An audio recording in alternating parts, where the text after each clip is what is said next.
Tonight, we begin with silence. Not the kind that rests, but the kind that watches and breathes. From just outside your door, you don't remember the street being this quiet. Even at this hour, there's usually a clatter, the bark of a dog, the rattle of a wheel, the groan of someone carrying too many things home from the alehouse. But tonight, only the wind and something else. A cough, not your own, not close, but not far enough either. Just one, quick, dry, then silence again, as if it wasn't supposed to be heard. You sit by the window. The shutters are latched.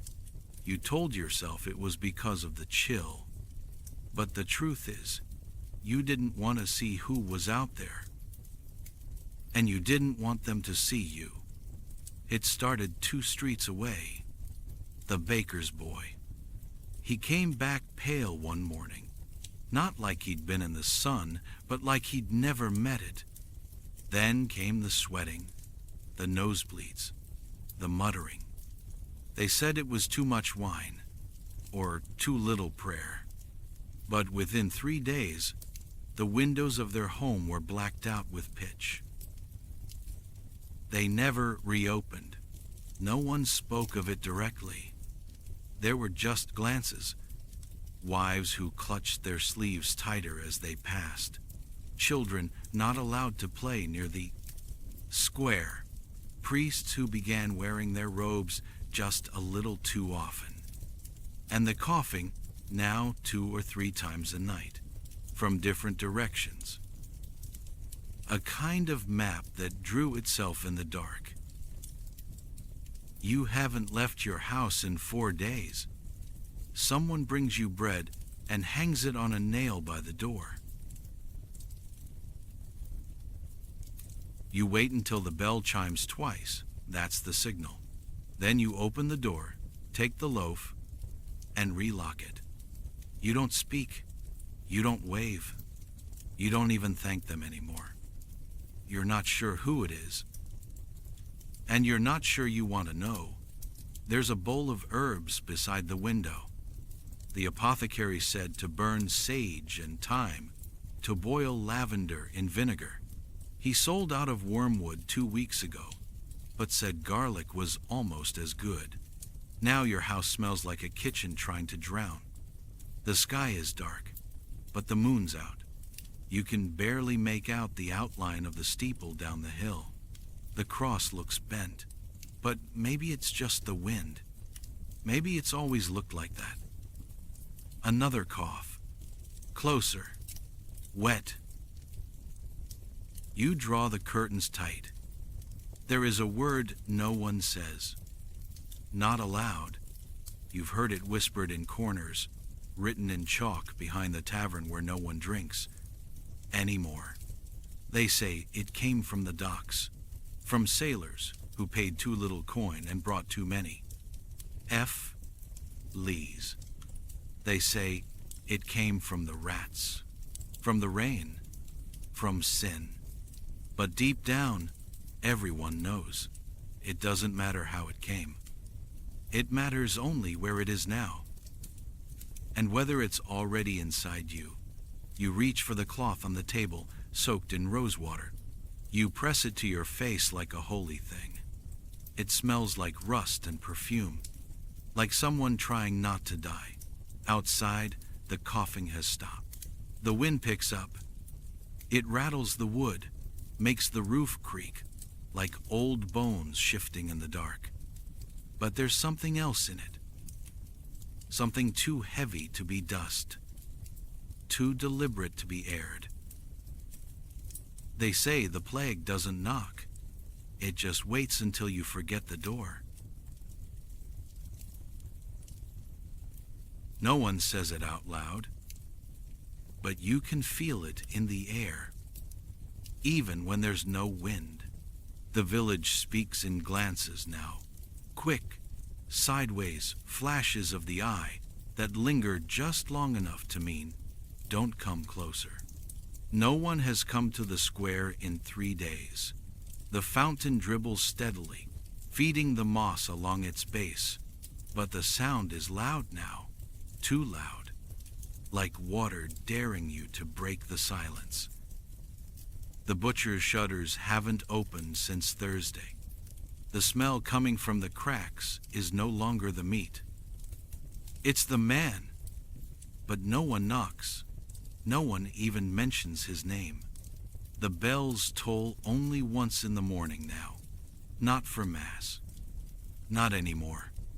They toll for bodies. There's a strange etiquette to this kind of fear. You nod to your neighbors, but from a distance. You leave food at the steps of the old woman with the crooked hands, but you never ask if she eats it. You keep herbs at your door and light incense in the evenings. It's less for God now and more to mask the rot. You burn rosemary, thyme, and bay leaves. You sprinkle vinegar on the threshold and hope it smells like purity. There's a man who walks the street at dawn tall, silent, cloaked in white with a stick. He taps the doors. 1 tap means suspected. 2 taps means confirmed. 3 means it's over. Some say he's a physician. Others say he's a priest with no collar. You just call him the marker. You remember when the town crier used to call out news, taxation, laws, the king's latest war, all shouted in a wobbling voice you could hear from 3 streets away. Now the crier walks alone, silent, hanging strips of black cloth on certain doors. He doesn't shout anymore. He doesn't need to. One morning, you saw him drop a ribbon at the foot of a doorstep. He didn't tie it. He just left it there, like a warning that didn't dare stick. The boy who lived in that house was carried out 3 nights later in a sheet that wasn't white anymore. No one touched the door, but someone etched a mark into the frame. A small X, carved deep and careful like they wanted it to last longer than the house. Inside your own home, time changes. There are no days now, just stretches of light and dark, silence and bells. You've taken to counting the sparrows that land on the windowsill. You've named them, though you don't call to them. Names like candle, worm, and dust. You don't know why. Sometimes you catch your own reflection in the basin water. It startles you. You're not sick, but you look pale, hollow-eyed. You touch your skin to feel if it's warm. You breathe into your palm and wait for a scent. Nothing. Or maybe something too faint to name. A child cries in the distance. Not the scared kind of cry. The sharp, stubborn one. It cuts through the air, bounces off stone, and ends too suddenly. You listen, but no one responds. You've begun to understand something about the plague. It doesn't just kill people. It eats voices. Whole towns filled with sound, swallowed in silence. Down the lane, you spot a figure through your shutter slit. A woman in black, standing in the middle of the road, unmoving. She carries a bundle, swaddled. She doesn't knock on any door, doesn't move forward or back, just stands for what feels like hours. And then she's gone. You never saw her feet move. You never heard them. But there's a red cloth left behind where she was. The cloth is gone the next morning. So is the bundle. You don't ask. In the evenings, some families sing hymns behind closed windows, muffled voices rising like smoke through the shutters. But even the holy songs feel tired now, like they're trying to remember how they used to sound. The priest has stopped his daily walk. He left a sign on the chapel door. Do not enter. God is listening, but he is not answering. You wonder if that was meant to be comforting. The bread is late today. You wait 2 bells past the usual time, then 3. Finally, you check the nail. There's no loaf, just a scrap of paper caught on a bent hook. It has one word on it, written in dark ink, still wet. You don't recognize the handwriting. It says, "Soon." You fold it. You don't know why, but you keep it. And then you sit back down, at your table, in your home, in your silence. The fountain is still dripping. The sparrows haven't come today.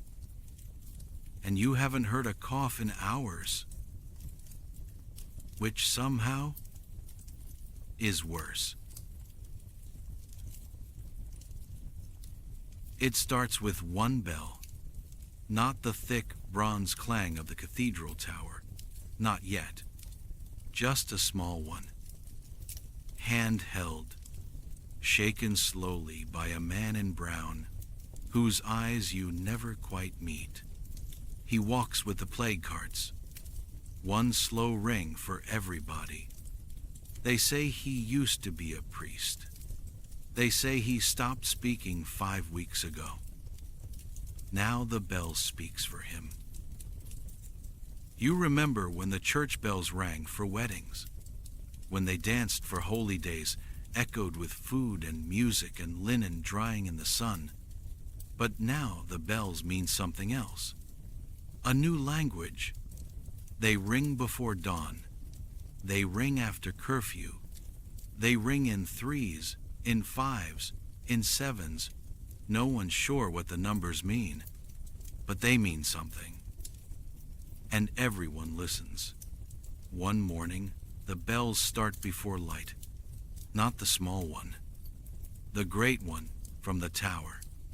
It tolls so slowly, the silence between each note feels like its own sound, a drawn-out moan between hammer strikes. Even the dogs stop barking. You step to your window and crack the shutter. You see people doing the same. Eyes peek through curtains, hands clutch rosaries. But no one steps outside. They know better now. In the square, the well is being closed. A man in chains, real ones, iron, dragging behind him is shoveling lime into the water. The mayor stands beside him with a mask that's more leather than face. He doesn't speak.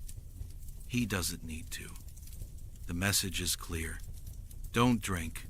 Don't touch. Don't question. Just listen. And when the bells ring, don't ask who they're for. You'll know soon enough. At night, they carry the dead. You never see the carts in full light. Only the lanterns ahead of them, dim, flickering, like will-o'-the-wisps wandering the road. You count them sometimes. 4 on Tuesday, 7 on Friday, 12 last night. The carts don't rattle anymore. They move like they're gliding too heavy to jostle, too tired to care. And behind them, always, the bells. Some say the bells are for the living, to warn, to remind, to teach. Others say they're for the dead, so their souls know the way. But some say they're for neither.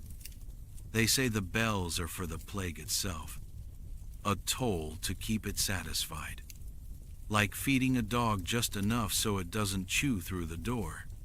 One evening, after the sun has set in red streaks and your room smells like vinegar and sweat, you hear a new sound.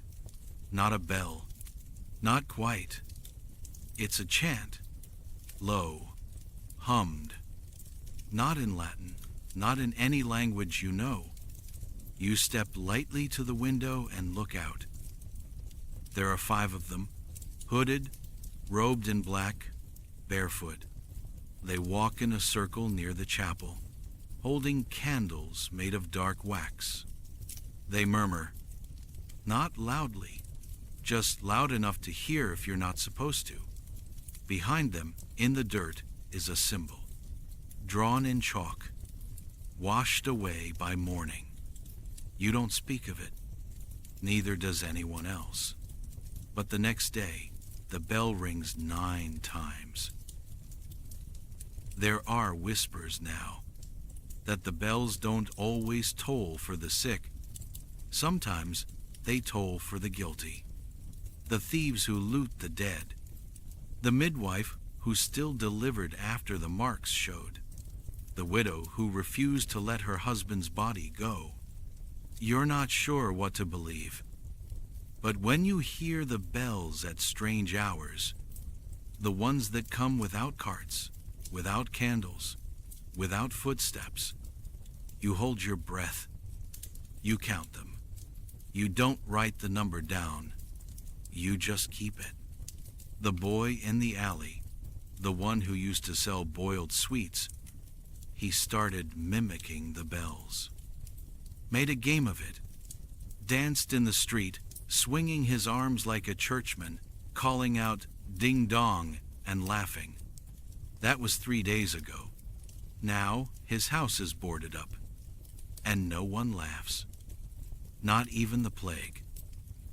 You wonder, sometimes, what silence used to feel like, before it was filled with meaning, before it pressed into your ears like smoke, before it was made of bells. You think about stuffing your ears with wax, but part of you needs to hear them, not for protection, not for prayer, but because if the bells ever stop, you'll know they've come for you. You were never supposed to know where it started. It was always somewhere else. Somewhere far. A port across a sea. A caravan too long on the road.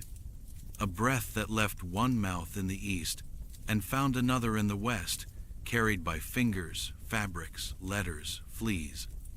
They say it came by ship, that there were corpses on the deck before the anchor hit the harbor, that rats jumped from the hull like it was already sinking, not from water, but from something older, blacker, and far more patient. The sailors said nothing, some because they were dead, some because their tongues had swollen too wide to speak, some because gold had already changed hands. It took only a few days for the rats to find the market, and a few more for the market to find the town. After that, time became a stranger. In the city of Kaffa, the story goes, besieging soldiers flung plague-ridden corpses over the walls with catapults. They didn't know what it was, only that it killed quickly and didn't ask questions. The defenders burned the bodies, but it was already too late. It hid in sacks of flour, wove itself into bolts of silk, clung to coins and fingernails and kisses.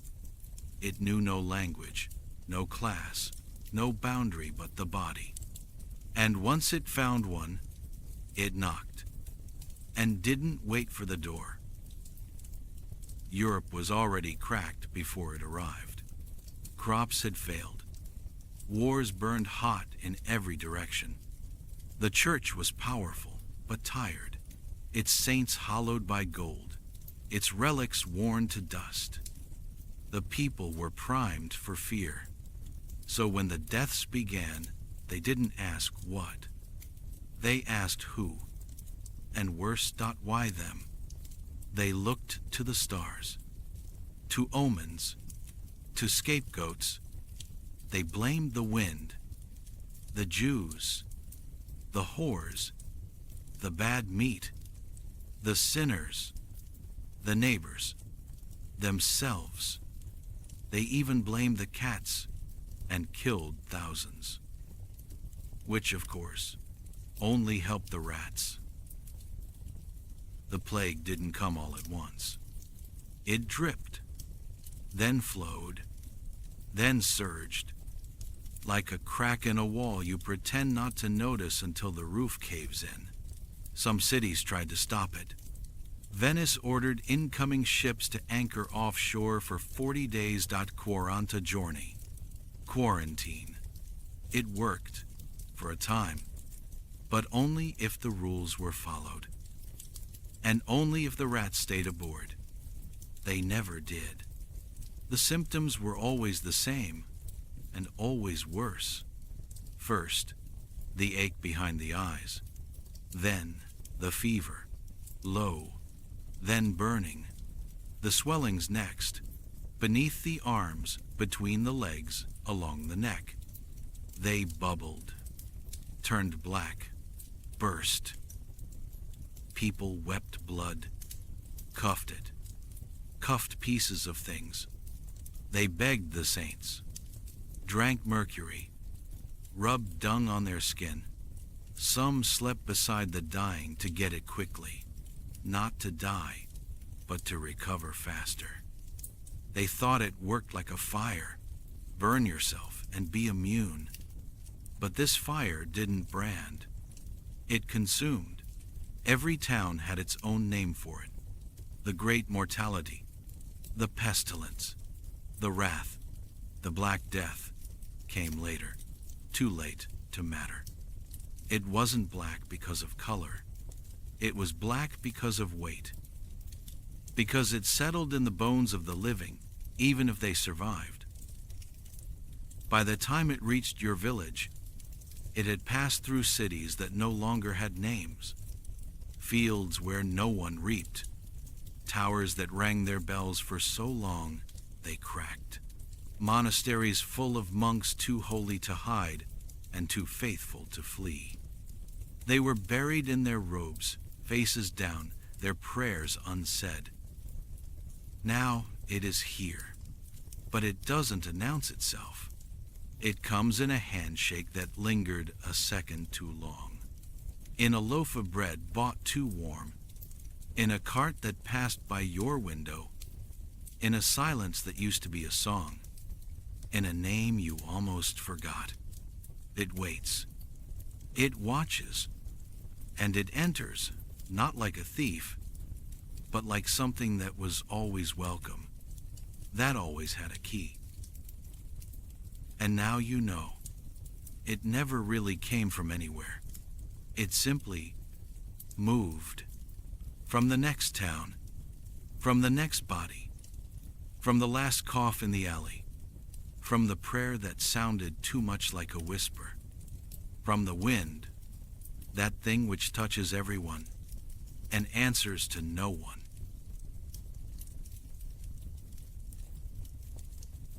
They came just before morning, when the sky was still violet and the dew had not yet chosen whether to freeze or fall.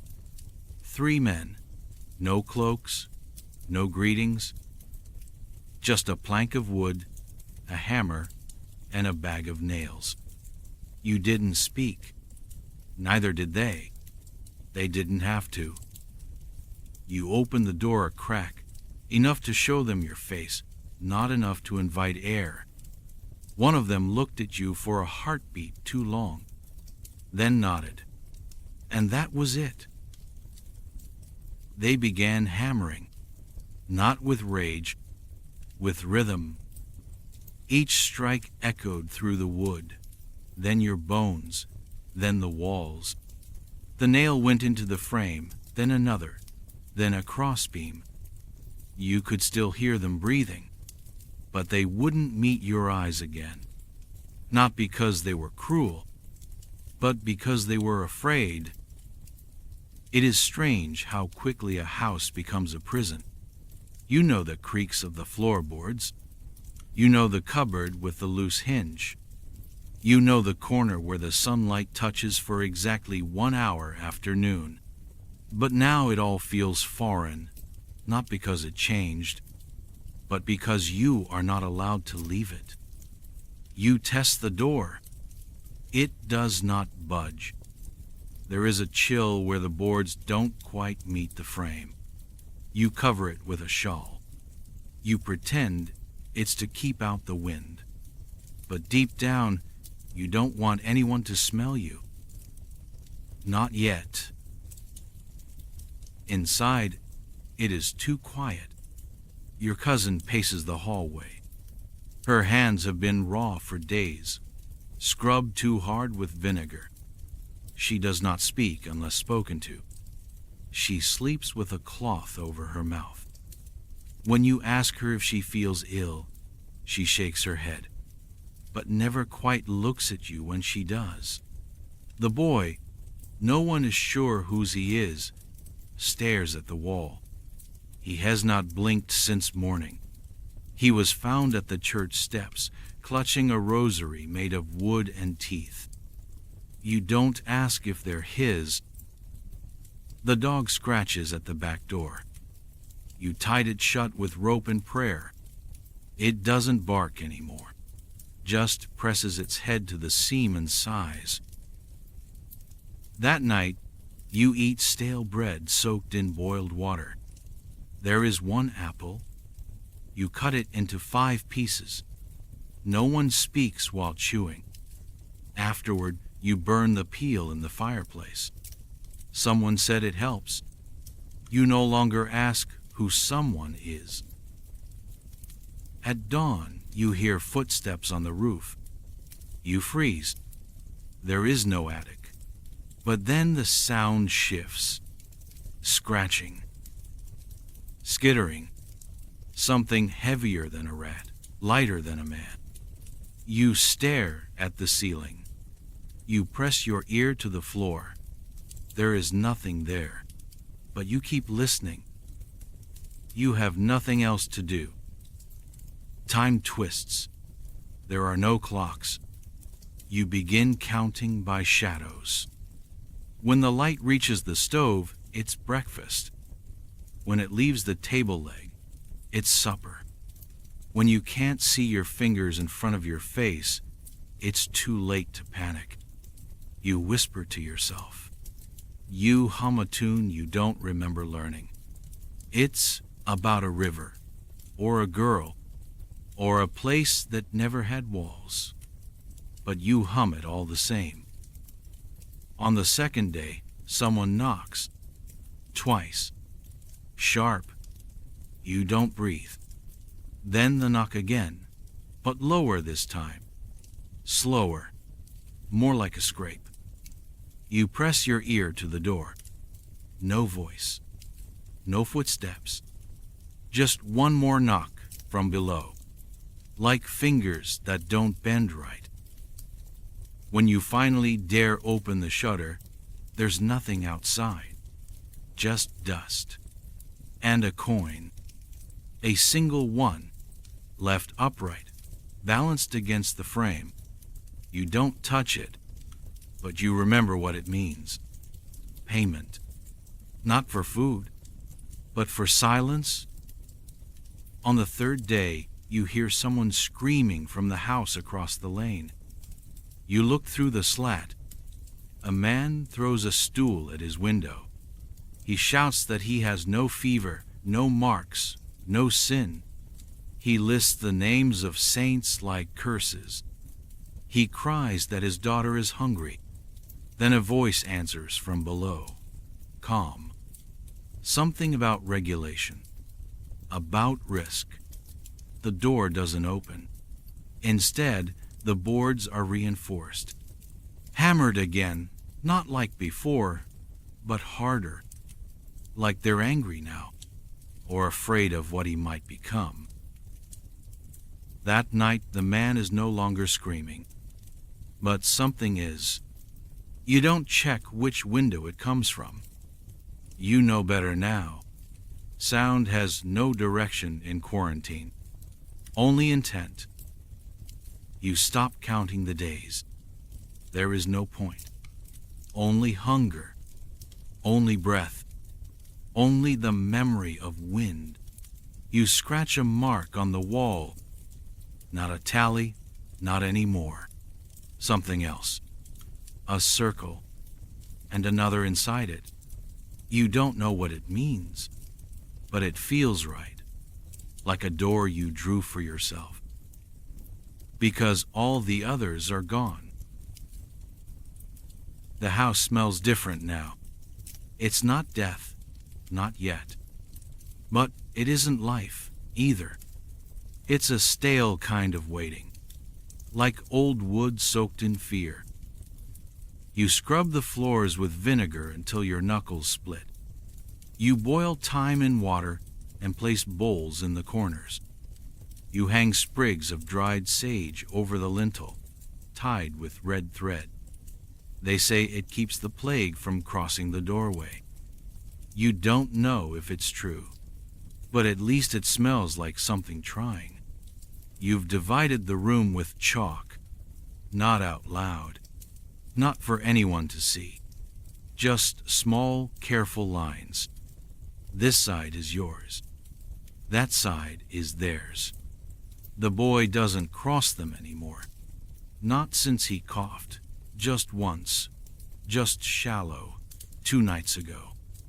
No one spoke afterward. No one said his name. But the chalk lines became deeper that morning. Drawn twice. He sleeps by the hearth now. He doesn't ask why. He knows. The food is nearly gone. 2 roots. A crust of bread. A pot of water that smells of copper.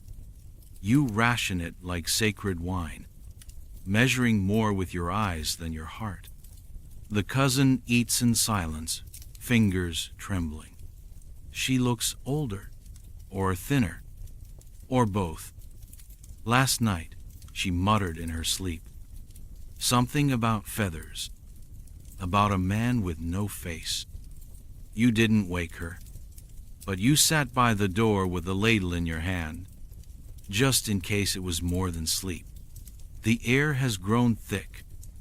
You open the shutters for a moment, just enough to let it breathe. But the light that spills in feels wrong, like it doesn't belong here anymore. Too golden, too clean. You shut it again. Better to keep the shadows inside where they know your name. There are sounds in the walls. You tell yourself it's the rats, but they don't move like rats. Too slow, too careful. Sometimes you press your ear to the wood. You hear something breathing. You hear something waiting. You press harder. You listen. And sometimes you hear your own name. The cousin has taken to whispering to her scarf. She holds it like a child. She won't say what's inside. You asked once. She stared at you for a long time, then turned and walked into the corner. She hasn't spoken since. You wonder how long before she stops eating, or starts praying to something that answers back. At night, the walls groan. Not from weather, not from time, from pressure, like they're remembering how to move, or forgetting what they were built for. You trace the cracks that weren't there before. You whisper things into them, just to see if anything whispers back. Nothing ever does. And somehow, that's worse than if it did. The boy has started laughing. Not often, but when he does, it's the kind that's too loud for a room this small. You asked him what was funny. He said, "She speaks to me now, from the stove. There's no fire in the stove. There hasn't been for days. You check anyway. You don't hear anything, but the iron feels warm. You've stopped sleeping in your own bed. It feels like too much luxury, like using linen in a crypt. Instead, you sit in the chair near the door, upright, wrapped in every scarf you could find, not for warmth, but for silence. You've learned how not to breathe too loud. This morning, the cousin bled from the nose. Just a streak. It dried fast. You said nothing. She did too. But she scratched a mark into the wall beside her, a jagged loop with a line through it. You think it means something. She's drawn it again, and again, until her nails split. The boy sleeps all day now, but at night he hums, a lullaby with no words.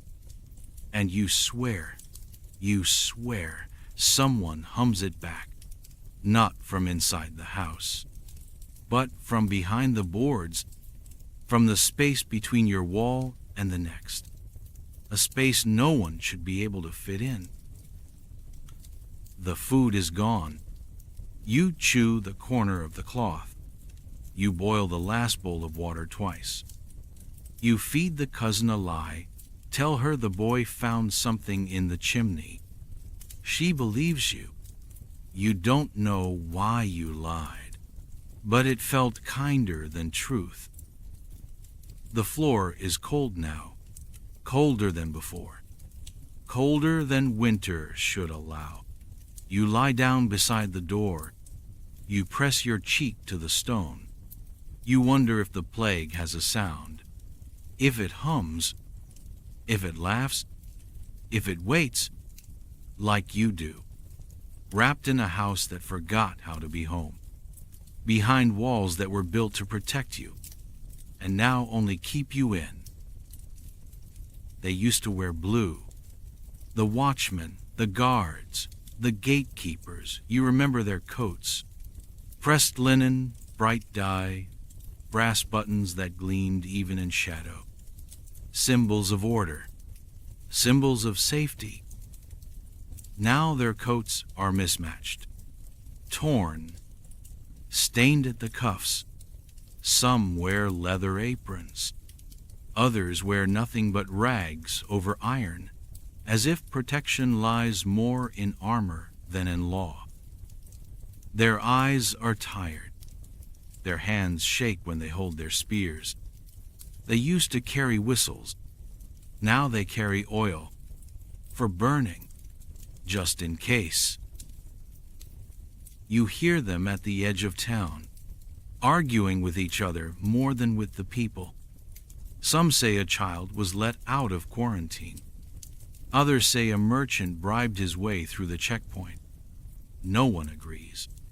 But when the cart moves again, it moves slower, and the guards stop looking behind them, because no one wants to see what follows them in this town anymore. At the western gate, they've started using brands, not on livestock, on people. 1 for exposure, 2 for violation, 3 for defiance. You saw a man with 2 marks across his collarbone. He begged for bread. No one gave it. The guards didn't stop him. They just watched, like they were waiting to see if he'd drop dead in front of them, to make the math easier. They've closed the chapel yard. Too many bodies, not enough soil. The graves are shallow now, covered with lime and stone. You hear that some were buried, still breathing, not by cruelty, but by the pace of things.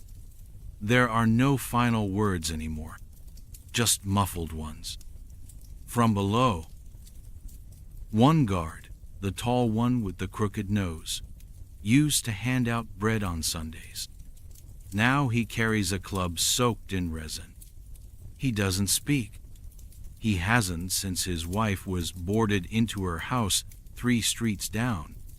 Someone said he stood outside her door for 12 hours, said her name 100 times, then stopped. And now he speaks to no one, but he watches everyone, especially the coughing ones.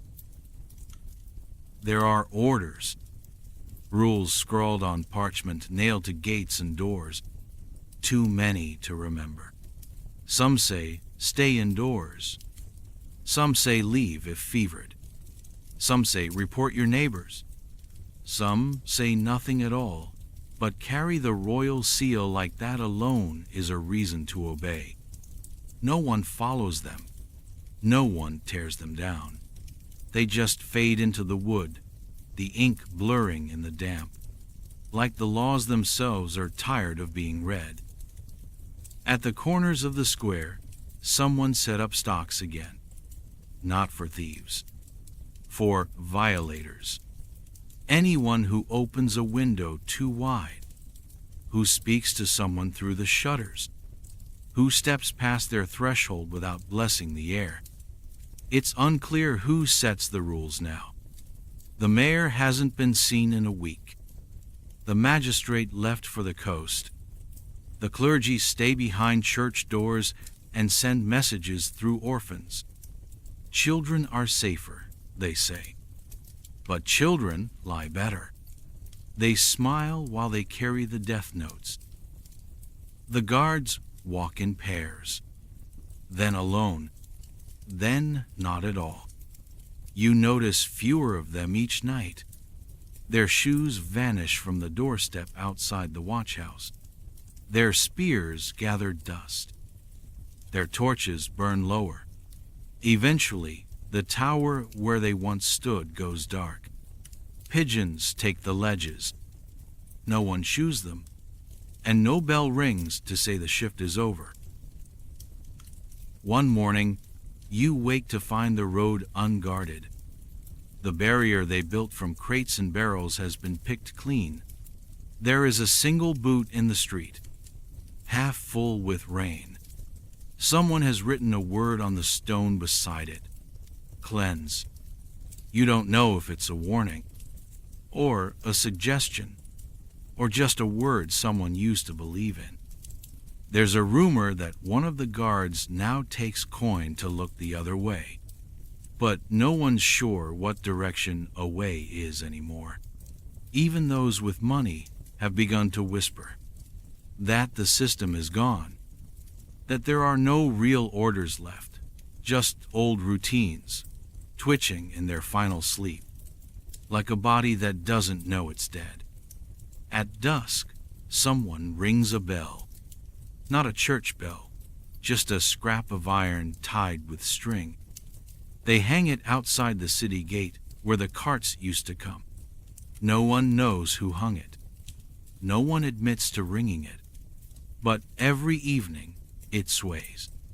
You listen for it now, not because it means safety, but because it's the only sound that still follows a rhythm, the only law that hasn't broken, the last watchman, and he's made of iron. There are crosses on the doors now, drawn in chalk, painted in ash, etched with fingernails into rotting wood. Not to ward the plague away, but to tell it, we've already been visited, move along. You wonder if it listens. The churches no longer open their doors, but the incense still burns, leaking from the cracks in the stained glass like breath from a dying throat. They say the priests wear masks now, not like the watchmen, not leather and rage, but porcelain, white, with mouths carved open in perfect round O's, as if frozen in prayer or mid-scream. You heard someone whisper, "God wears a mask now." They didn't say it like a joke. They said it like a memory, or a warning, like God had walked among the sick one too many times and now feared his own creation. You once saw a man in a bird mask, not the graceful kind, not the thin, gleaming beak of a stork or heron. This one was black leather, stitched wrong, too many seams. The eyes were glass, tinted dark, and reflected nothing. He didn't speak, just tapped the staff in his hand twice on the stones, once for notice, once for silence. Then he reached into his pouch and scattered something at your feet. Dried herbs, bone fragments, salt, then walked on. You never saw his face, but for days you dreamed of crows speaking in Latin, There are relics on every windowsill now, finger bones of saints, locks of hair wrapped in wax cloth, scraps of parchment that claim to be prayers but look more like confessions, a jar filled with holy water, though no one remembers who blessed it. You've made your own, a nail dipped in ash, a piece of bread never eaten, a tooth that doesn't belong to you. You arrange them in a circle near the hearth. They don't glow, they don't hum, but you feel watched, which is better than feeling forgotten. The cousin has taken to drawing symbols on the floor. Not letters, curves, spirals, things with too many points. She uses soot, charcoal, blood once. You don't know whose. She says nothing while she draws, only when she finishes. Then she whispers. Now it can't come through the wall. You ask what it is. She doesn't answer. She just stares at the flame and shivers. The boy has stopped humming, but he stares at the corner where the wall meets the floor. And sometimes his lips move like he's repeating something unheard, or remembering something he never lived. You saw him place a clove of garlic under his tongue. He didn't swallow. He didn't speak. Just sat there, eyes glazed, like he was trying to ward off something already inside him. There are sermons broadcast through the alleys now, not by priests, by the mad. A woman in torn robes walks the lane each night, ringing a bell made of broken metal. She recites scripture, but out of order. First came the lepers, she cries. Then the angels fled. She speaks of fire that cleanses, of light that lies. People listen from behind their boards, not for wisdom, but to learn how madness begins, so they can catch the first signs in themselves, and maybe lock their own doors before someone else does. You found a leaflet tucked under your door this morning. It wasn't from the watch. It wasn't from the mayor. It said, "Do not fear the sickness. Fear the silence that follows. Do not open the door to weeping. Do not eat what is round. Burn your clothes. Pray only to those who have died." There was no name on it, no seal, just a small red symbol at the bottom, a hand, finger splayed, with an eye in the palm. You burned the paper, but the smell didn't leave the room. People pray in whispers now, and never in full sentences. They believe the plague understands language, so they speak in fragments, in riddles, in songs from childhood they've long forgotten the endings to. You tried once to pray in the old way, with folded hands, open chest, bowed head, but it felt like shouting into a tomb, and you were afraid of what might answer. The gods are quiet, not just yours, all of them. No new visions, no signs, no rain that smells like absolution, just wind and ash, and the sense that whatever watched over this town is watching from further away now, too far to help, close enough to take notes. You light a candle, not for hope, but for record, so that when the house is found, when the walls fall, and the doors are pried open, and someone dares breathe your air again, they'll see the wax, the symbols, the salt lines, the relics, and they'll know you tried, you believed, you were not godless, just unanswered. It doesn't announce itself. There is no scream, no crack of thunder. Just a sound so soft, you almost don't hear it. A breath taken wrong. Too shallow, or maybe too deep. The cousin stirs in the corner. She shifts beneath her blanket, scratching her arm in long, distracted strokes. At first, you think it's nothing.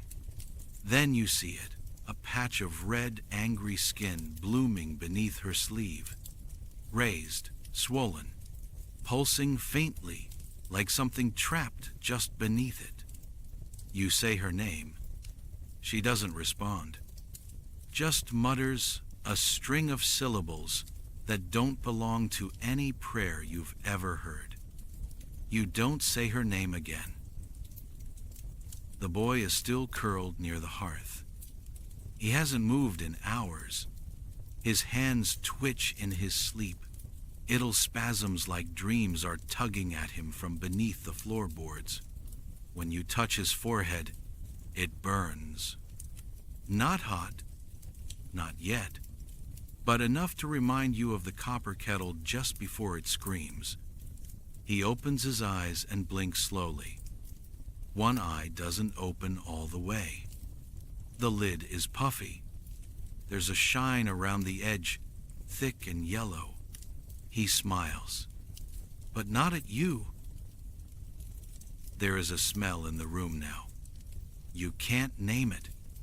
It's not rot, not quite. Not sickness. Something older. Like spoiled milk poured on iron. Like a wound that refuses to scab. Like fear sweating through the pores of the walls themselves. You open the shutters a sliver and immediately regret it. The air outside isn't better. It's heavier, thicker, like the world has started breathing slower, and it wants you to match pace. You shut the window and stuff a cloth in the crack. It doesn't help. The smell is coming from inside. Now you're sure. That evening, the cousin tries to eat but can't. She chews and then spits the bread into her hand and holds it like it might turn back into something useful. She says her throat feels furry. She says her fingers are growing too long. She says the dog has been talking to her when you aren't in the room. You tell her to rest.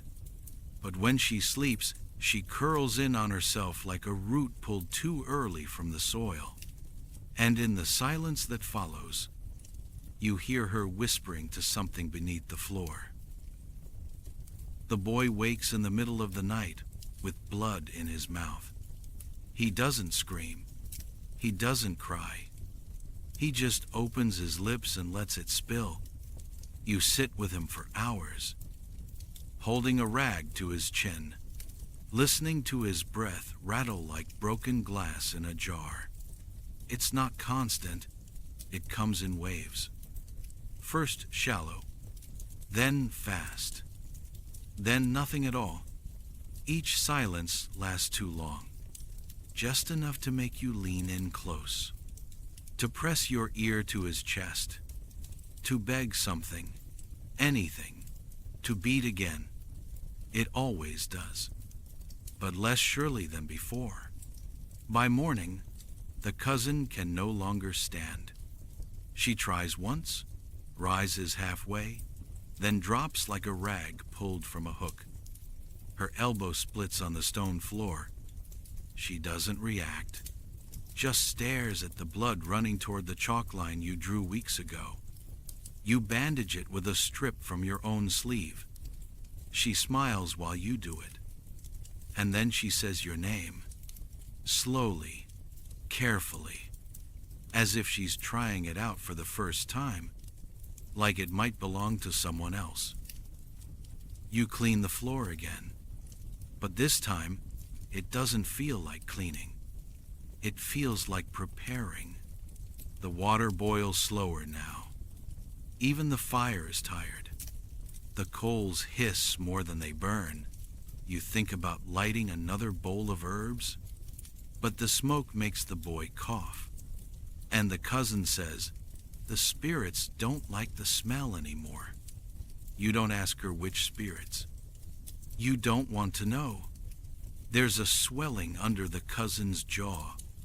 By midday, it has doubled in size.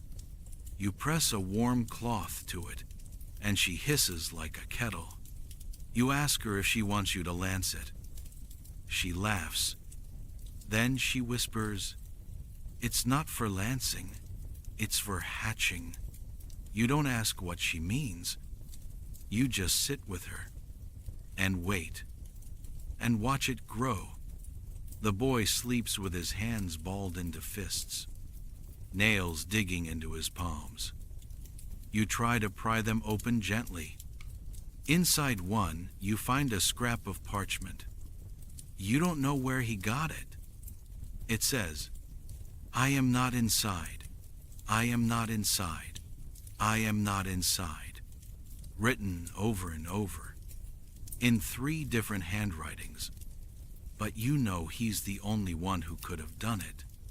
Unless he's not. Time has lost its shape. You don't know if it's day. You only know when it's quiet. And when it's worse, there is no pattern. Only phases. Breathing. Moaning. Silence. Scratching. Laughter. Prayers. And then back again. The cousin's voice changes. At first, just hoarse. Then deeper. Then layered, like 2 people speaking at once. One frantic, one slow. Sometimes in unison, sometimes in argument. You leave the room when she speaks now, not because you don't want to hear her, but because you're afraid she might say something true. The boy no longer responds when you touch his shoulder, but his eyes follow you. Even when they're closed, you feel them tracking you through the house. Even when you're behind a wall, once you whisper his name. Soft, gentle, he whispers it back. From the other side of the room, but he hasn't moved. You check twice, 3 times. You light a candle and hold it to his face. He's asleep, deep, still, breathing shallow and sweet, but the voice still rings in your ears, as if the house itself remembered how to speak. You sit at the table with what's left of your strength. You dip your fingers in the last of the vinegar. You draw a circle on the wood, then another, then a line through it, the cousin's symbol, the one she never explained. You draw it again, and again, and again, until the skin on your fingertip begins to peel, until the vinegar stings, until the boy begins to hum again, a tune no one taught him, a tune that sounds like something climbing stairs. And you pray, not to be saved, but to be forgotten by whatever is still listening, by whatever the illness hasn't already touched, by whatever waits for the next breath to take. You find the journal on the 5th day, not a proper one, just scraps of paper folded into a book's old leather cover, torn margins, faded ink. One page still has a recipe on the back, perhaps a stew, or glue. The rest is filled with things that feel too close to your thoughts. It's not your handwriting. You don't know whose it is, but the first line reads, "In case I forget where I am." You understand that now, deeply. Entry 1. The days here do not move. There is only 1 hour, the slow one. My cousin has stopped counting time. I still try, but the tally marks fade. I think the wall eats them. I cannot prove this. Yet, You flip the page and look toward your own wall. You've drawn things on it too. Lines, circles, words you don't remember choosing. The cousin hums behind you, the same low tone every day now, like a kettle that never quite boils. Entry 2. The boy saw something in the mirror. I asked him what it looked like. He said it wore his face, but it blinked slower. We broke the mirror. Then he cried. Not because it was gone, but because it didn't shatter the way he thought it would. You don't have any mirrors left either. You covered them with cloth on the third day. Reflections started acting like doors, and you're not ready to find out where they lead. Entry 3. The cousin's arm is swelling. She draws symbols on the floor and mutters through her teeth. I try to keep her fed. She doesn't eat. I hear her whisper at night. I think she's praying. I hope she's praying. I hope it's still God on the other end. You recognize the symbol drawn in the margin. The loop, the slash through it. The cousin carves it into her cot now, once with a spoon, then with her nails. You ask her what it means again. She replies, to keep it under the skin. She doesn't explain what it is. But you don't ask again. Entry 4. I found a note under the door. It wasn't there the night before. I didn't hear it fall. It said, you are the last one breathing. I want to believe it's a lie, but I haven't heard the neighbors in 3 nights. Not even coughing. The boy says he saw someone in the window, but we live on the ground floor. You fold the page. You wait a full minute before turning it again. Entry 5. The ink is running low. I tried to use wine, but it dries too fast. Then I used blood. Not mine. From the meat we salted months ago, or maybe longer. The handwriting is getting worse. The words don't come out straight. Some of them change after I write them. I know because I read them twice. And the third time, they were different. You turn to your own notes. The small piece of wall where you've begun writing reminders. You wrote boil water. Now it says bury silence. You didn't change it, but the ink is yours. Entry 6. The house groans when we speak too loudly. The walls dislike shouting. They like hymns, not real ones. The ones the boy makes up in his sleep. I asked him where he learned them. He said, from the thing in the attic. We don't have an attic. You checked the ceiling. Again, just to be sure. There's still no attic. But the plaster above the hearth is cracking, widening, like it's listening. Entry 7. I heard something breathe behind the fireplace. I whispered to it, not because I wanted a response, but because I needed proof that something still answers. It did. Once, but it said my name in my own voice. The cousin is silent now. She sits by the window, rocking slightly, though the chair does not move. Her eyes are unfocused. Her lips move like she's speaking to someone far away. Someone who only listens if you whisper slow enough. She carries the journal sometimes, opens it, reads from it, but you've stopped asking what page.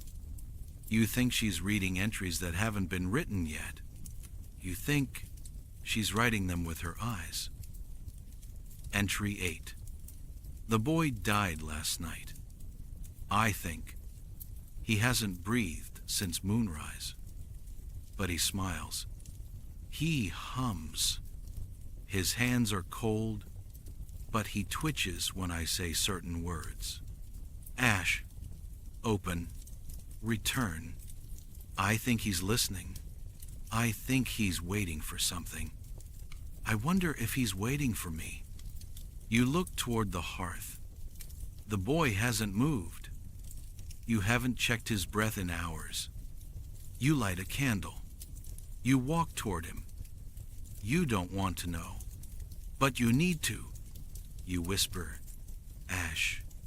He blinks, just once, then goes still again.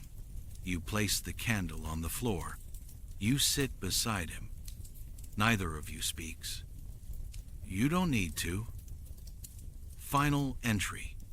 I think I'm forgetting how long we've been here. I think I'm forgetting if we ever left. I think the door was never there. I think the window shows the same scene every day. I think the cousin was someone else once. I think I was someone else once. I think the house is writing now. I only hold the pen. You close the journal. You don't know how many entries there are. Some pages are blank. Others repeat themselves. One simply says, you were warned, over and over in a spiral. You place the journal beside the boy. He doesn't look at it, but his fingers twitch, just once, like a full stop or a signature. It starts with footsteps on the ceiling, not loud, not hurried, just slow, deliberate steps. Heel, then toe, pacing back and forth directly above your bed. But there is no upstairs. You tell yourself it's the wind, or the house groaning again, or your heartbeat amplified by silence. But then the steps stop, right above your head, and something exhales. You wake to find the furniture has moved, only slightly. A chair is angled differently. The bowl of herbs has shifted a few inches closer to the wall. The blanket is folded, even though you never touched it.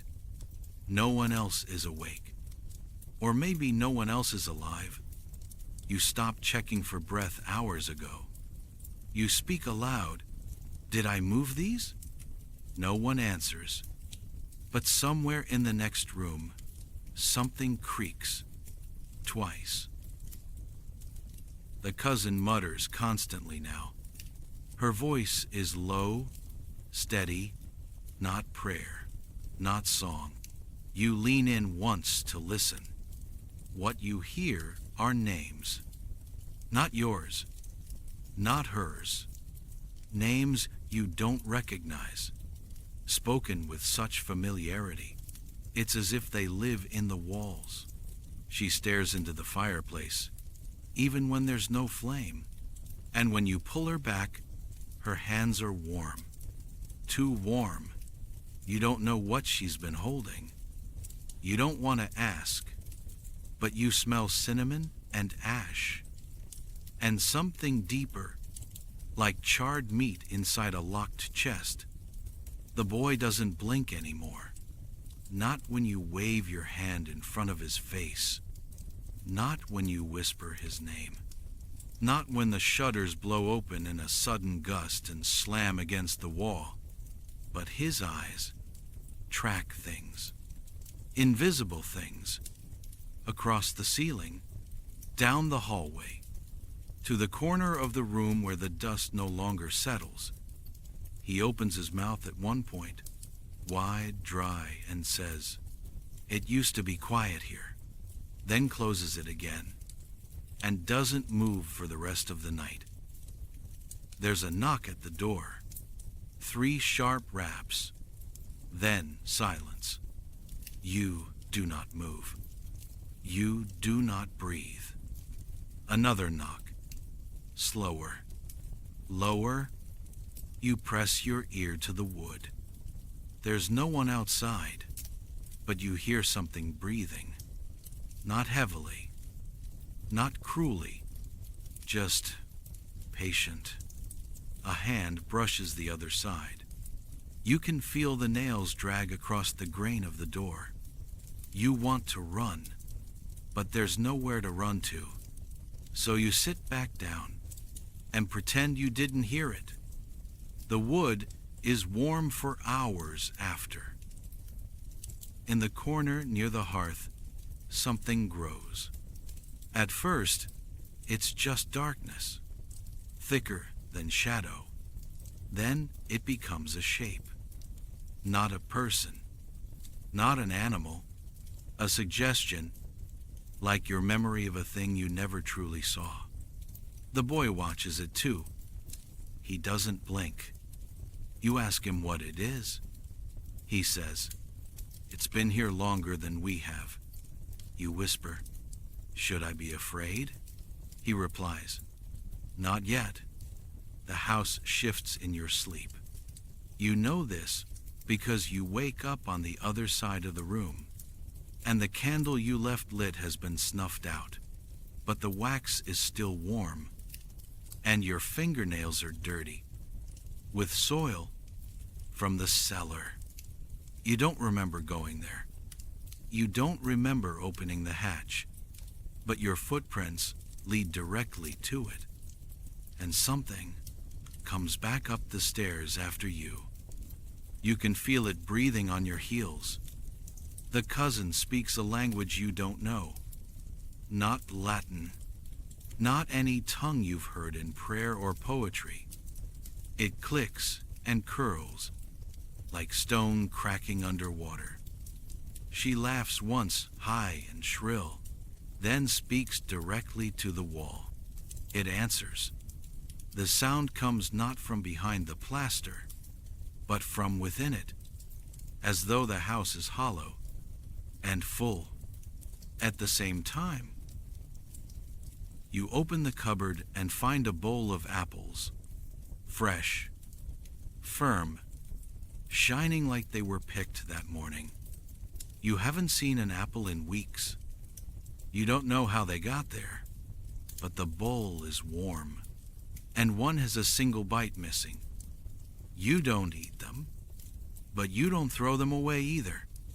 Instead, you watch them slowly rot, soften, collapse, fuzz, over the course of 1 hour, and then the bowl is empty and clean, and you start to wonder if the house is trying to feed you or starve you with illusions. The boy hums a melody you recognize, a song your mother used to sing, but she never taught it to anyone. You ask where he learned it. He says, the floor sang it first. You ask what the floor sings now. He says, it's asking what name it should call you by. You stop speaking after that, in case the floor is listening. At night, your dreams shift. You no longer see faces. You see rooms, endless ones, all identical to yours. Some with bodies, some with walls that bleed, some with windows that look out onto fire, some with no doors at all. You wake drenched in sweat, but the fire is out, and the walls are still cold, and something is under your bed, breathing in rhythm with you.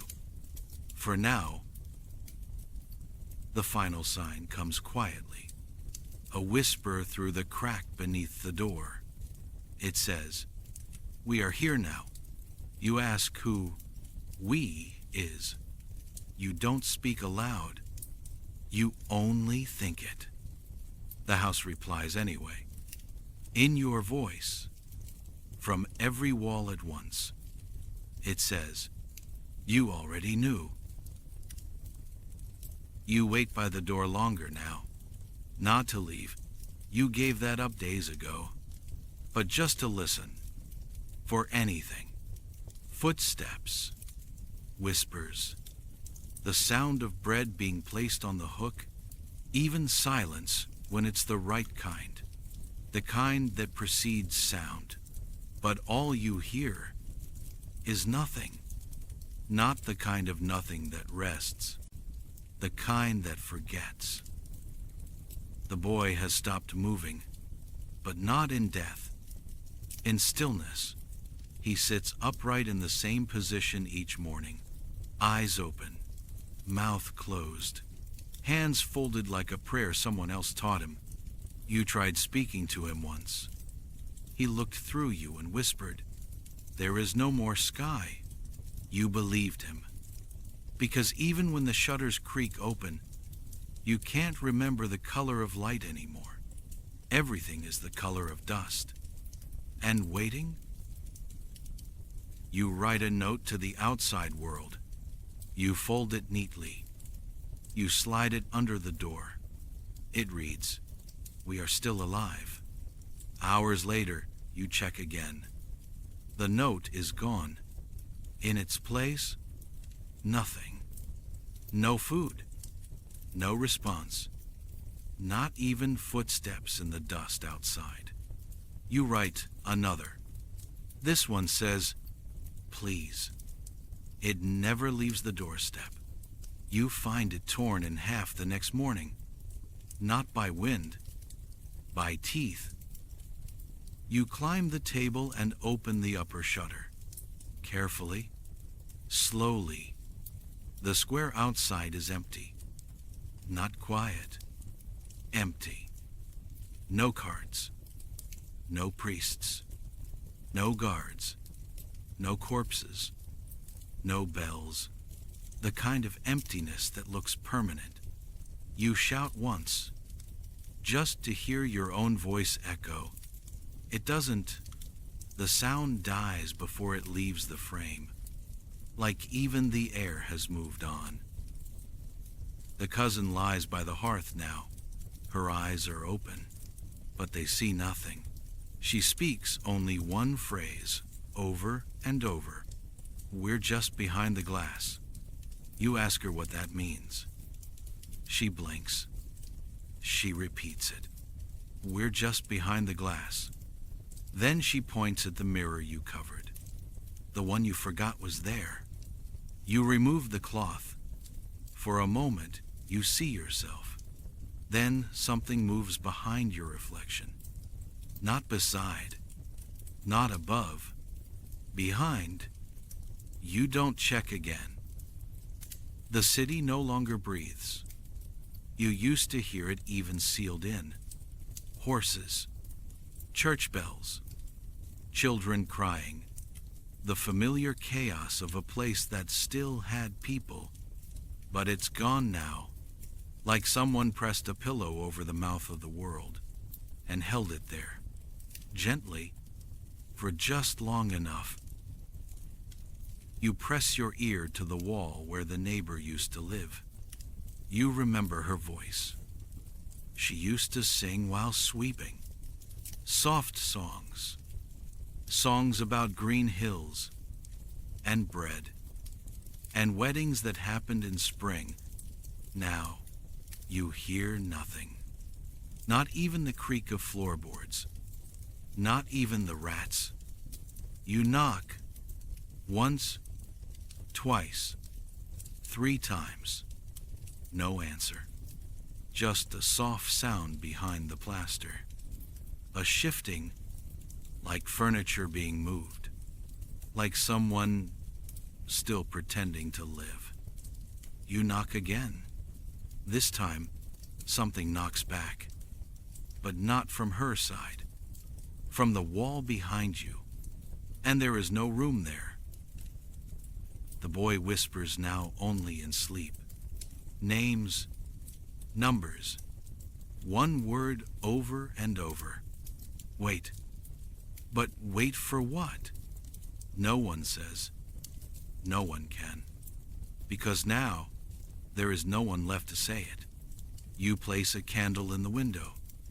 A small act. An old habit.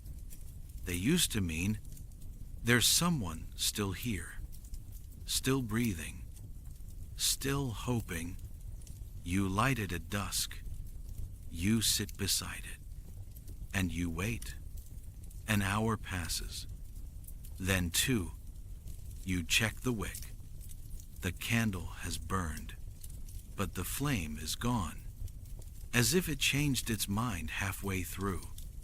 You write one more note, this time not for the outside world. You write, "No one is coming. They are not late. They are gone." You place it on the mantle, not to be found, but to be true, and for the first time, the house feels honest, like it can finally stop pretending. The cousin doesn't eat anymore, but she still chews. Small, invisible bites, as though something's being fed to her through the air. You ask if she's hungry. She says, "It already knows what I taste like." You don't ask again. The water has turned gray. You boil it twice. It tastes like bone, but you drink it anyway. It's the only thing left that reminds you you're still alive. That and the aches, and the way your ribs press out too far now, like your skin is trying to leave first. You knock on the floorboards, not for escape, but for proof. You knock 3 times. Silence. Then, a knockback. Just one. Slow. Measured. Like it's been waiting for you to try. You knock again. This time, it answers in rhythm, matching your beats. You stop. It doesn't. It keeps going, softly, until morning. You never hear it start. You never hear it stop. But it stays with you, like breath behind the walls. On the last morning of the act, the window cracks. Not from weather, not from weight. From the inside, a hairline fracture. Across the middle, like a silent scream frozen in glass. You don't fix it. You leave it there, because part of you wants it to shatter. So you can see, even if for just 1 second, if the world is still out there, or if it's been gone all along.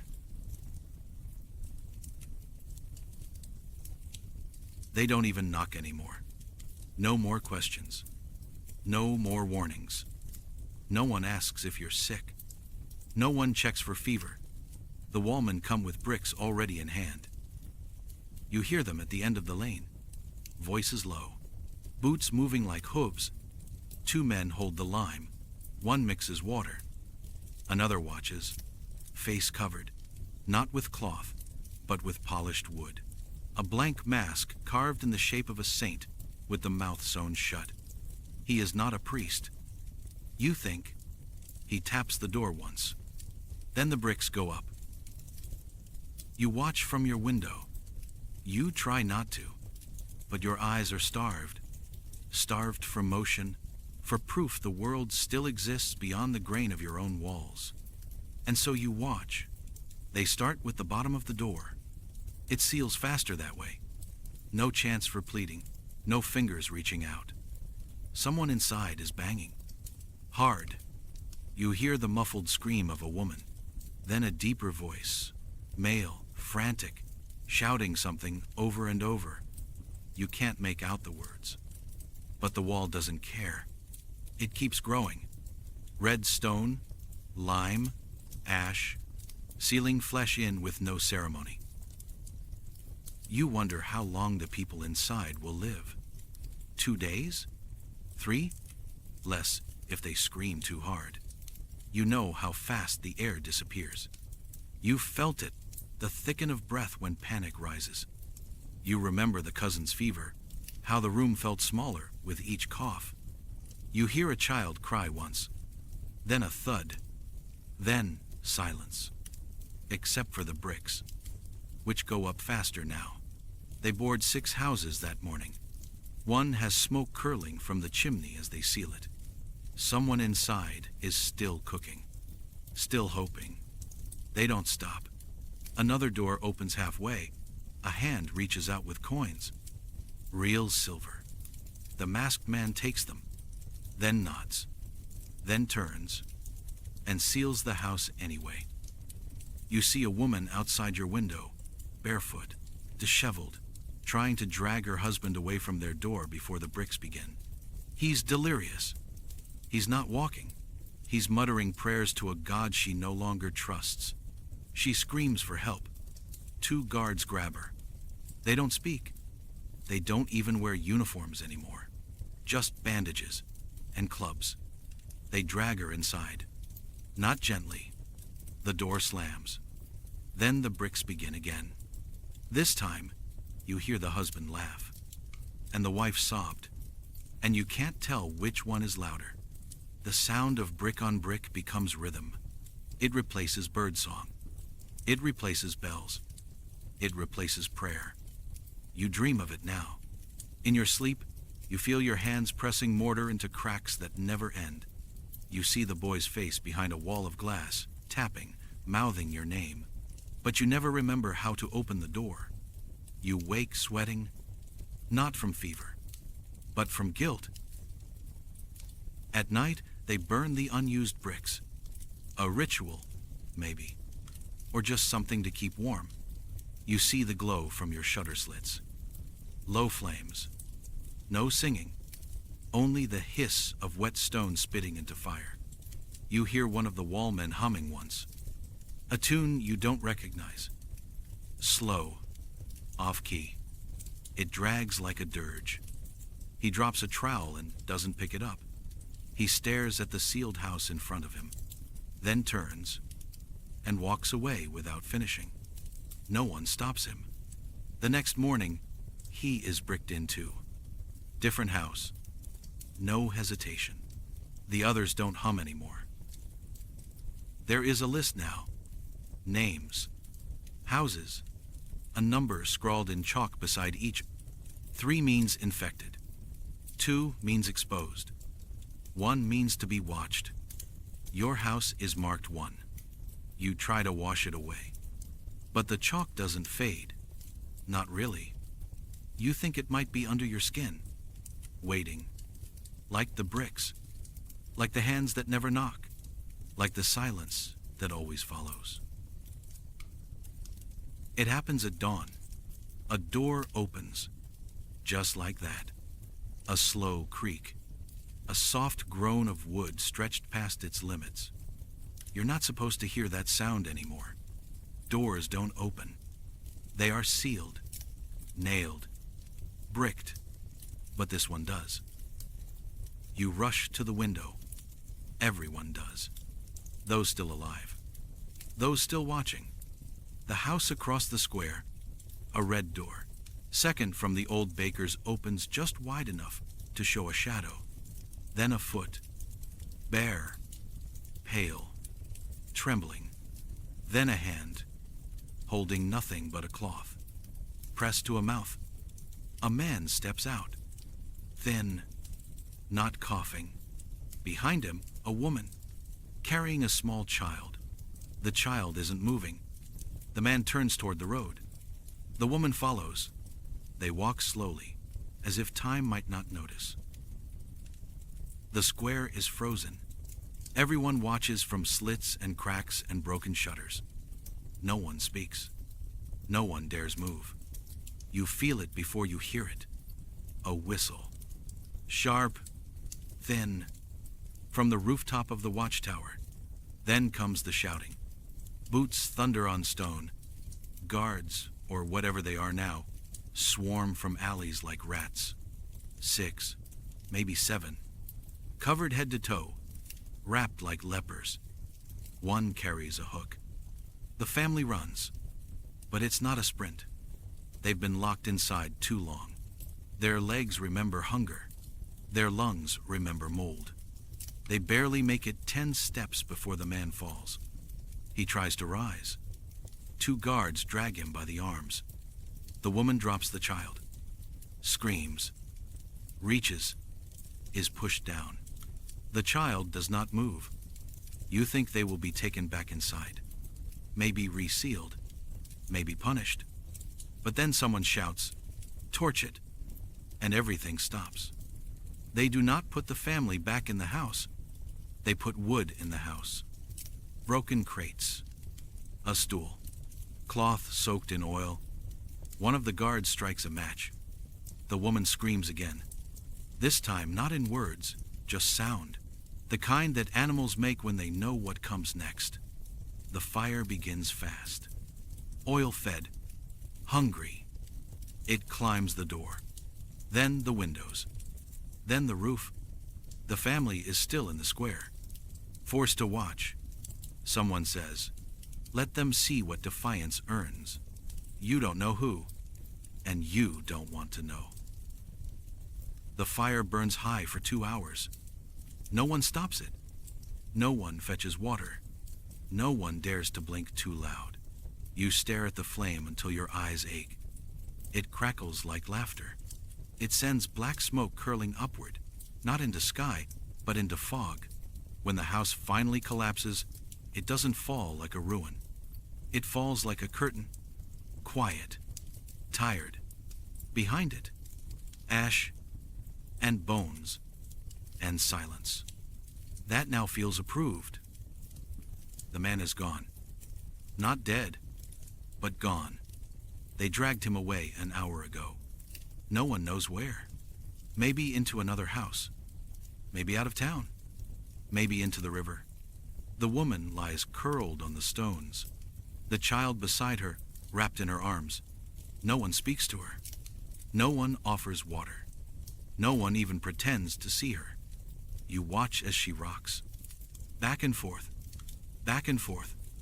Eventually, someone throws a blanket from a window. It doesn't reach her.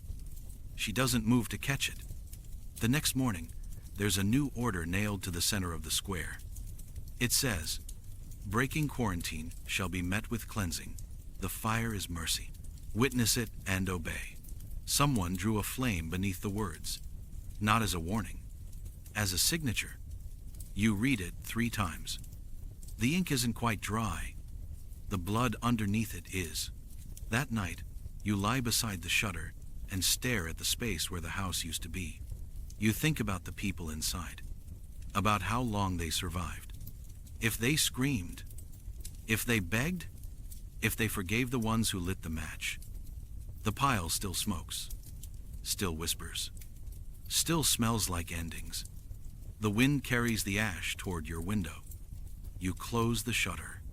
You seal the cracks. You pray, but not to be saved, only to be forgotten. He wears no uniform anymore, but everyone still knows who he is. Once a clerk, or a guard, or a priest. No one remembers. He walked into this crisis holding a list. Now he carries only a pouch and a little book of names.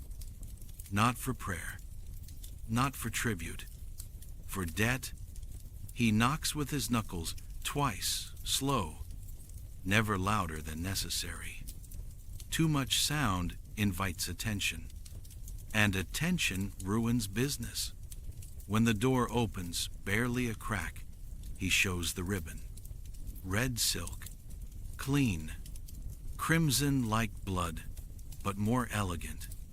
The people inside see it. They nod. They pay. And the ribbon is tied to the handle. The house won't be sealed. Not today. No one knows what the ribbon means. Some say it marks you as blessed. Others say it means already paid. But the guards don't board those doors. And that's enough. 5 coins for 1 ribbon. 7 if you're already coughing. 10 if someone inside has stopped breathing. He always smiles. Not kindly, not cruelly, just efficiently. The smile of someone who survived before the plague and intends to survive after. Sometimes he carries vials, small glass bottles, filled with clear liquid, or murky brown, or nothing at all. Protection, he says. Holy water, imported. Boiled garlic from a healed parish. Sweat of a woman who touched no man before her death. He says it fast, as if daring you to challenge the words. No one does. They buy, they swallow, they suffer, and when nothing happens, they buy more. Because something is always better than nothing, and his nothing comes in a bottle with a cork. He used to pray. Now he listens. Outside sealed homes. He presses his ear to boards. He hears the coughing, the moaning, the pleading. He writes down how long it lasts. Then he knows when to knock on the next house and what to charge. The silence is his schedule. The screams are just math. The longer they last, the shorter the discount. Business, he would say, is an act of mercy. One evening, he comes to your door. You don't open it, but he speaks through the wood anyway. 1 coin for a protection thread, he says. 2, and I'll forget your address for the week. You say nothing. He waits. Quietly, then drops something through the shutter slot. It's not a coin. It's a note. It says, "The people who screamed yesterday are quiet now. Decide which you prefer." You don't respond, but that night you sleep with your hand on a spoon sharpened to a point, and you're back against the door, listening for Silk, or for his voice, or for the sound of your name being sold. They say he once bought someone's baby for 3 coins, not to sell, not for cruelty. The mother was dying, the father already gone. He promised to deliver the child beyond the gate. He never said alive. No one saw the baby again, but someone found a red ribbon tied to a fence post 2 days later, fluttering, clean, freshly knotted. He doesn't fear the plague. That's what people whisper. Some say he drank corpse blood and never fell ill. Some say he's already dead, just wearing the same skin out of habit. Others believe he bribed death itself, offered a percentage, a partnership, a favor in return for exemption. And maybe that's true, because death still walks the streets, but never knocks on his door. One morning, he's seen counting coins behind the church, not in secret, openly, as if daring someone to take them. He hums, stacks them in columns, picks one up, bites it, smiles, then drops a vial beside the stack, empty, and walks away, leaving both on the steps, as if to say, "This is all prayer buys you now." You don't know where he sleeps. You don't know what he believes. You don't know what he fears. But you know what he smells like. Smoke, ash, and something sharp, like crushed mint under wet leather. You know, because once you smelled it in your own house, but you had no fire and no herbs, and the cousin was already gone. You found nothing in the room except a single red thread on the floor. No knot, no coin, no message, only the silence and a window slightly ajar. It begins with smoke, not a pillar, not a warning, just a thread, thin, curious, rising from somewhere behind the mill where the houses lean too close together. too forgotten. You smell it before you see it. Wood, fat, hair. You've smelled death before. This is different. This is deliberate. You go to the window, and there it is. Another house, you don't know whose, is burning. No one is screaming. Not yet. Just smoke. Just flame. Just waiting. Someone shouts down the road. You can't hear the words, but the tone is not panic. It's instruction. You see 3 men moving with buckets, but they don't carry water. They carry wood, kindling, furniture broken into splinters, oil. They are not putting out the fire. They are feeding it. The house had no ribbon, no mark. It was not on the list. But someone decided, and no one is stopping it. Not the guards, not the priests, not the neighbors. You see faces behind windows, eyes watching through cracks, mouths covered. No one speaks, no one cries, because crying draws attention, and fire does not discriminate. You remember the stories, that in the first wave, they burned the infected to purify the air. That fire cleanses where prayer fails. But this isn't cleansing. This is something else. This is a decision, cold, calculating. Burn the house before it spreads. Burn it before they beg. Burn it before. You watch the door glow red, then blacken, then disappear. You hear a voice from inside, small, rasped, rising through smoke. It says, I'm still here.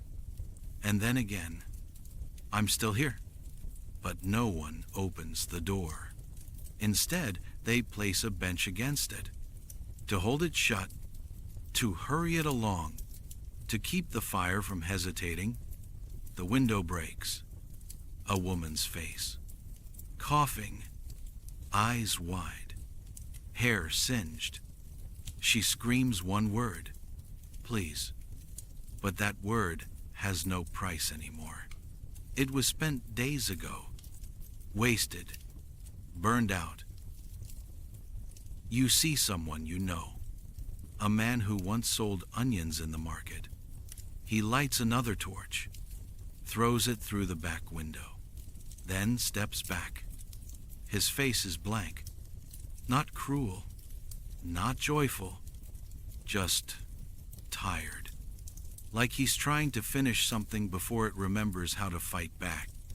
Inside, something collapses. A beam, a ceiling, a person. It doesn't matter, because by now, it's all the same.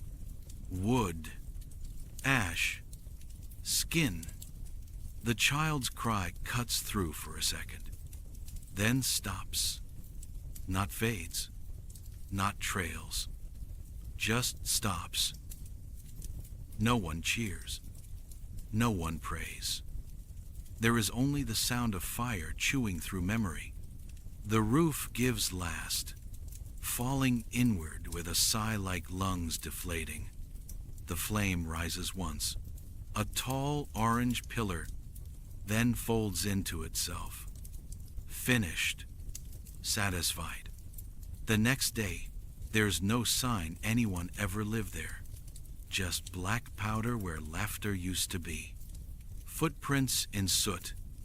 One broken spoon. The stone at the threshold is cracked, like something tried to claw out through it. You don't look too long. You feel like it might still be warm, like it might remember. There is no announcement, no verdict, no list. But from that day on, people begin setting fires themselves. One house each night, sometimes marked, sometimes not. Sometimes the doors are nailed. Sometimes they are opened first. Sometimes the screams are short. Sometimes they last until morning. At first, it was punishment, then cleansing, then mercy. Now, it's just part of the ritual. A box checked, a service rendered, a cost paid in advance for safety that never arrives. You dream of fire, not outside, not chasing you. Inside, flickering behind your ribs, warming your spine, curling under your tongue. You wake in sweat and reach for the wall. It feels cool. You sigh, and somehow you are disappointed. The boy speaks one morning. After days of silence, he whispers, "If we light it ourselves, we get to decide how it ends." You don't ask what it means. You know. You always knew. That night, you sit at the table. The last candle lit. The door still sealed. The cousin asleep. You take the dried herbs, the scraps of cloth, the broken chair leg. You place them in the hearth. Not to cook, not to warm, just to see.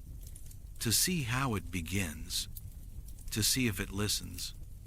To see if, in the end, the fire tells you something the silence never could.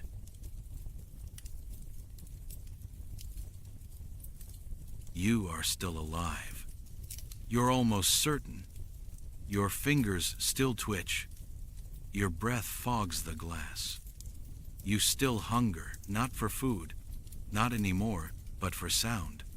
For proof that the world is still somewhere. But the house no longer responds. Not the floorboards, not the walls, not the door. It has grown quiet in a new way. Not silence. Indifference. You whisper your name each morning now. 3 times. Softly, like knocking on your own skull, just to remember who's inside. Sometimes you forget halfway through. The cousin hasn't moved in a day. She lies with her eyes open, but they don't seem to see anymore. Her lips are dry. There's a trace of black at the corners of her mouth. Not blood. Something darker. You haven't touched her. You're not sure you still should. You place a cloth over her eyes. Not to bury her, but to help her sleep, in case she still dreams. The boy is gone, not dead. Gone. You woke and he wasn't there. His blanket was folded, his corner swept clean, his candle melted all the way down. No wax on the floor. You searched the house 3 times. You even opened the cellar. Nothing. No note, no noise, no trail. Only his drawing, charcoal scratched into the wall above the hearth. A circle, a staircase, a door with no handle. You sit in front of it and wait, not for him to come back, but for the wall to understand you're still here. The house is colder now, colder than outside. Even when you open the shutter and let the frost in, the inside is colder. It breathes in reverse. You feel it, like it's drawing you inward. You speak aloud. Tell it who you are. Tell it what day it is. Tell it stories you told yourself as a child. Tell it about your first cut, your first kiss, your mother's name. The house listens, but it doesn't answer. It only creaks like a throat clearing after forgetting the words. The mirror in the cupboard is uncovered now. You didn't do it. You're sure. You check your reflection. It's there, but soft. unfocused around the edges. Like your body is a rumor it only half believes. You wave. It does not. You speak. It mouths back something different. You cover it again, not out of fear, but out of embarrassment, because now you're not sure which of you is pretending harder. You found the cousin's book again, the one with the scratched pages and inkless scroll. There's a new entry. You didn't write it. She didn't write it. It says, "The house has chosen. It will remember only what it needs." Below it, a list of names. Yours is not one of them. You stare at the list for an hour. Then you turn the page. Blank. Then again, blank. You check the margins. There's a smudge in the bottom corner. Not ink. Not ash. A fingerprint. Too small to be the cousin's Prouser. Too smooth to be yours. At night, the house hums again, but not like before. Not like the stove. Not like the boys' lullabies. This is a low tone, drawn out, like a single cello note stretched over stone. You lie awake listening. It vibrates through the floor, through your bones, through your name, until you're not sure if it's sound at all, or just memory humming itself into dust. In the morning, the door is unlocked. You didn't hear anyone. No hammer. No scraping of nails. No boots. Just a click. Soft, patient, final. You step toward it. You place your hand on the knob. It's cold. Too cold for a door that has only ever held heat inside. You turn it, and the door does not open, because it is not a door anymore. It is a wall, painted like wood, hinged like memory. You knock on it, not out of hope, but out of habit. And on the other side, you hear your name, spoken softly, in your own voice, from far away, like someone is remembering you for the first time. There is a room in the house you don't remember building. It's small, square, dustless. There are no windows, just a table, and a plate with an apple that never rots. You find yourself there each morning, without knowing how you arrived, without remembering leaving. The floor is warm, the ceiling hums, and the apple, bright, red, perfect, watches you. You do not eat it. You just sit and wait for the dream to begin. The dream comes softly, like fog rolling in through a keyhole, like memory mispronounced. At first, it's your mother, her voice, singing a lullaby you forgot before you were old enough to finish it. But then the song changes. The words fold inward. The melody sours. You try to speak, to call out, to say, "That's not how it goes." But your mouth is full of dust, and you're not sure you ever had a mother. Then comes the field. You walk through it barefoot. Each step presses bones into the soil. You look down. The field is made of hands, thousands of them, open-palmed, facing upward, fingers twitching. They are waiting for something, not from you. Of you, you begin to run. But the field never ends, only changes shape. You pass houses made of teeth, ovens that breathe, birds with faces you almost recognize. You stop when you reach the staircase. Stone, spiral, endless. It leads nowhere. but it's the only thing still moving. You climb. Each step hums, not with music, with recognition. Like the stairs remember who you were, but not who you are. Your clothes change, your hair, your name. By the time you reach the top, you are not you anymore. You open the door, and you're back in the house. But not your house. A version of it. Cleaner, unfamiliar. The cousin is baking bread. The boy is drawing circles in chalk. There's light in the window and air in the room. You smile. They don't see you. Because in this version, you never existed. You try to speak. No sound. You try to knock over a chair. Your hand passes through it. You walk to the mirror. There is no reflection. Only smoke. In it, you see, yourself, years ago, before all this, laughing, running, alive. You press your forehead to the glass.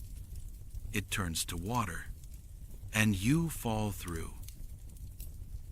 Now you are underground, a tunnel of stone, lit by candles made of fingers. The walls hum names you don't know. You walk past alcoves, each one holding a memory. The dog asleep by the back door. The ribbon you never bought. A letter you meant to write. A bowl of water turned to ice. Each alcove flickers, then fades, until all you see is shadow. You find a doorway. It is small, too small. You crawl through it anyway. On the other side is a bed. Not yours, but it feels like home.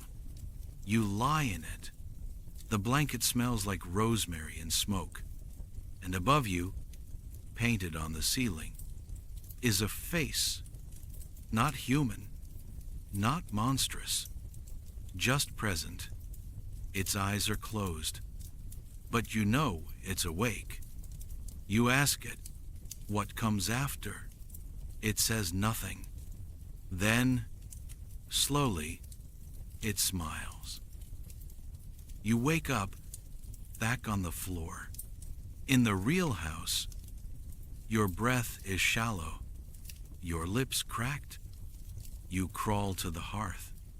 There is no fire, but the ash is warm. You press your hand into it.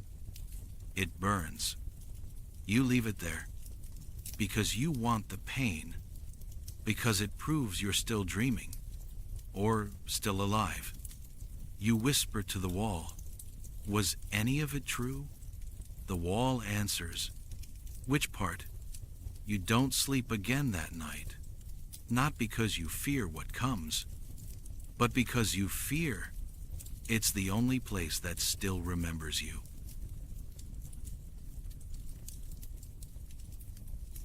You hear it before you feel it, a sound you'd forgotten how to remember. Soft, shifting, moving through the cracks in the shutter like a shy visitor. Wind, not air from a broken door, not the breath of the house. Real wind, carrying with it the scent of outside, cold stone, rotting apples, leaves that never touched your floor. You press your hand to the window. The wood is cold, but the space between the boards is no longer sealed. You rise slowly. Your legs ache like stone pillars left in the rain. The house is silent, not in the haunted way, but in the emptied way. The cousin is gone. No body, no cloth, no blood, just a pillow, still warm, and the shape of a symbol scratched into the floor beside it. You do not trace it. You already know it by heart. You walk the halls, touch the walls. They feel unfamiliar now, as if you're a guest in your own memory. The stove is cold. The hearth is blackened. The journal sits shut on the table, its pages stiff with time. You open to the last entry. It reads, "I waited, not for rescue, not for salvation, just for something else to begin." You understand, and you close the book. Not gently, not violently, just finally. You unlatch the window. It opens. No scream, no resistance, just air. Cold, sharp, alive. You breathe it in. It hurts. And you laugh. Or sob. You're not sure which anymore. You move to the door. Not the false door. Not the painted one. The real door. You find it behind the curtain. Behind the mirror. Behind the wall that always felt too thin. It's made of oak, bound in iron, older than the house itself. Your hand trembles as you reach for the bolt. You don't pull it. You whisper, "Is it time?" The door does not speak, but it opens. Slow, wide, certain. Outside, the world is changed. Not clean, not healed, just different. The streets are empty, not with the quiet of fear, but with the quiet of aftermath, a place exhaled. You walk carefully. The ash from the burned houses has settled into cracks like snow. Signs hang crooked. Doors swing on rusted hinges. A doll lies in the gutter, still wearing a silk mask. You pass the square. The gallows are gone. So is the crowd, but the bricks remain. Stacked, unused. No more names on the list. Only one, yours, crossed out. You do not stop. You do not knock. You do not check the windows. You walk, block by block, step by step, through streets that no longer expect to be walked. You see others now. One or two, not many. Eyes hollow, faces pale. None speak, but they nod, slightly, as if to say, "Yes, you too. You made it through whatever that was." And perhaps they did. Perhaps they didn't. You no longer ask what survival means. Only what comes after. You reach the edge of town. There is no gate.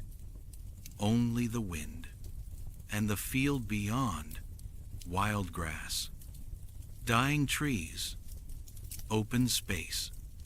You stare at it for a long time. Longer than you meant to. Because there is nothing stopping you now. But part of you still waits. For a hammer to strike. For a voice to call you back. For the house to remember you again. None of it comes. You step forward. Onto earth that hasn't known your weight in weeks. Or months. Or years. You don't know how long it's been. Time is hollowed too. Like the houses, like the prayers, like the names. As you walk into the field, the wind picks up. It brushes your cheek like a hand you almost remember. It carries your name, but softly, barely formed. It no longer matters who said it first, only that you are here, still walking, still breathing, still burning with something the plague couldn't touch. And behind you, far off, barely audible, a door closes. Not with finality, not with grief, but with permission. The kind of sound a story makes when it's finally told,